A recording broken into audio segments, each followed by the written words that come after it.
Angélica Sevilla, cursante de la Cátedra de Derecho Inquilinario, impartida por el tutor abogado Jaime Torreal. El día de hoy estaremos hablando un poco acerca de los temas 1 y 4 del programa instruccional, referidos a lo que es el contrato de arrendamiento y sus generalidades, así como también a lo que es la extinción del presente contrato respectivamente. Para ello me parece oportuno que en esta ocasión comience desarrollando mi intervención o mi exposición, desarrollando lo que es el contrato de arrendamiento como tal. Y es que cuando nos referimos a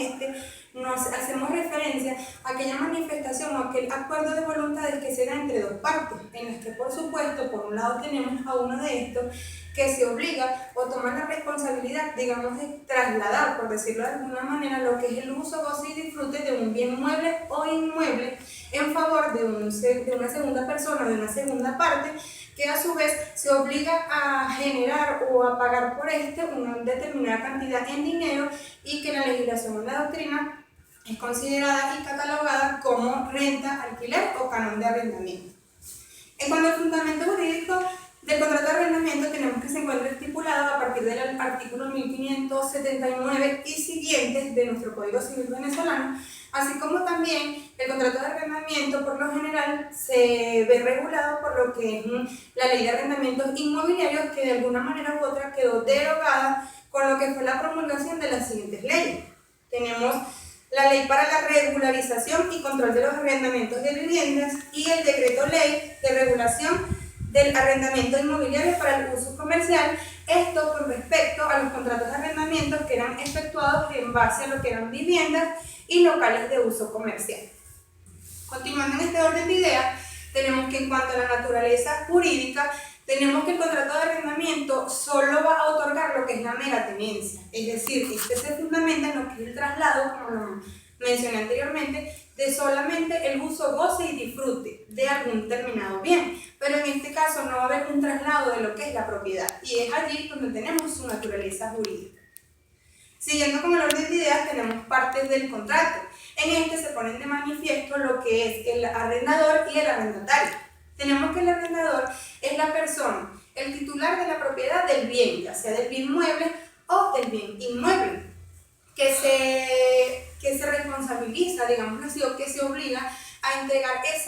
ese bien a una segunda persona, que viene a ser el arrendatario, quien a su vez se ve obligado a realizar lo que es el pago o la entrega de lo que llamamos o denominamos renta. Tenemos que los dos persiguen un objetivo, y este objetivo es tener una satisfacción personal. Por un lado tenemos al arrendador, quien va a recibir ese pago o ese incremento monetario que le va a favorecer a su persona, y por el otro lado tenemos que el arrendatario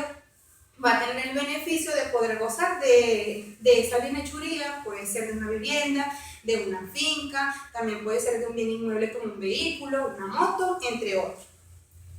Tenemos la ubicación del contrato de arrendamiento en lo que es la clasificación general de los contratos. Tenemos que este es un contrato bilateral porque necesariamente deben existir dos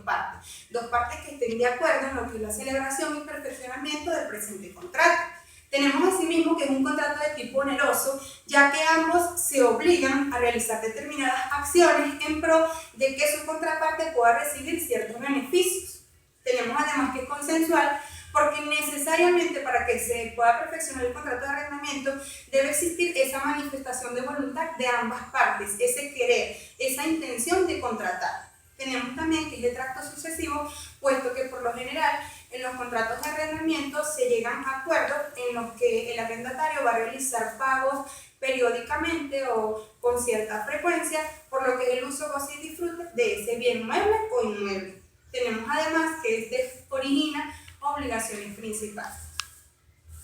En cuanto a las diferencias con otras figuras jurídicas, en lo particular me pareció oportuno compararlo con lo que es el contrato de compraventa, debido a que tienen ciertas similitudes que pueden llegar a confundirnos, más sin embargo son dos figuras jurídicas totalmente distintas. Tenemos que en la compraventa existe un bien mueble o inmueble, y en lo que es el contrato de arrendamiento también. Sin embargo, en la compraventa, la persona, el titular de la propiedad, se desprende totalmente de esta propiedad, de ese bien. En cambio, en el contrato de arrendamiento, lo que se desprende es del uso, goce y disfrute del mismo. Tenemos que en el contrato de compraventa se va a realizar por lo general un solo pago, y este pago es catalogado como el precio. En cambio, en el contrato de arrendamiento, lo que se genera son pagos por lo general de forma periódica y que son considerados como renta.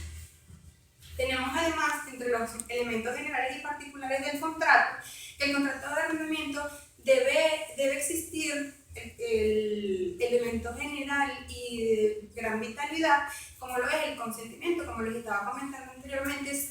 necesariamente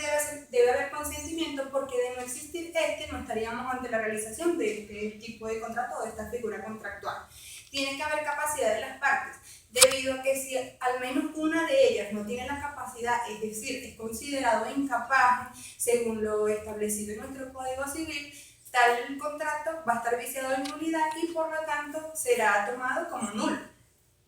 Tiene que haber un objeto que viene siendo en sí mismo lo que genera el contrato de arrendamiento como tal, y es el uso, goce y disfrute que busca tener el arrendatario y el beneficio de obtener una remuneración económica por parte del arrendador. Tenemos que debe haber una causa que viene siendo el bien como tal. Tiene que haber el pago de la renta, alquiler o canon de arrendamiento, que es una figura o un elemento importantísimo, y pues por supuesto tiene que estar establecido dentro del contrato de arrendamiento lo que es el tiempo de duración. En cuanto al arrendamiento de bienes muebles, tenemos que también se encuentra abarcado en lo que es el artículo 1579 dentro de nuestro Código Civil, y pues va a aplicar la misma regulación que para bienes inmuebles, con la diferencia de que en este caso ya no estaríamos hablando de lo que es el arrendamiento de una granja, de una vivienda, de un local comercial, sino que estaríamos hablando del arrendamiento de un vehículo, de una moto o de una maquinaria, entre otras, o de cualquier bien inmueble que pueda ser susceptible o que pueda ser encuadrado en esta figura jurídica. Por último, tenemos lo que es la extinción del contrato de arrendamiento. Cuando hablamos de extinción, hablamos de la erradicación, la terminación del contrato como tal. Y para ello deben darse algunas causas, como por ejemplo, por mutuo consentimiento, cuando las partes llegan a un acuerdo de dar por terminado este tipo de contrato, cuando hay cumplimiento de la condición resolutoria, cuando alguna de las partes incumple alguna de las cláusulas, no se realiza el pago de la renta, cuando hay confusión, es decir, se reúne la misma persona del arrendador y el arrendatario, ya sea por motivo de una herencia, por motivo de una compraventa, entre otros. Bueno, les doy las gracias por haber prestado atención y esta ha sido toda mi intervención.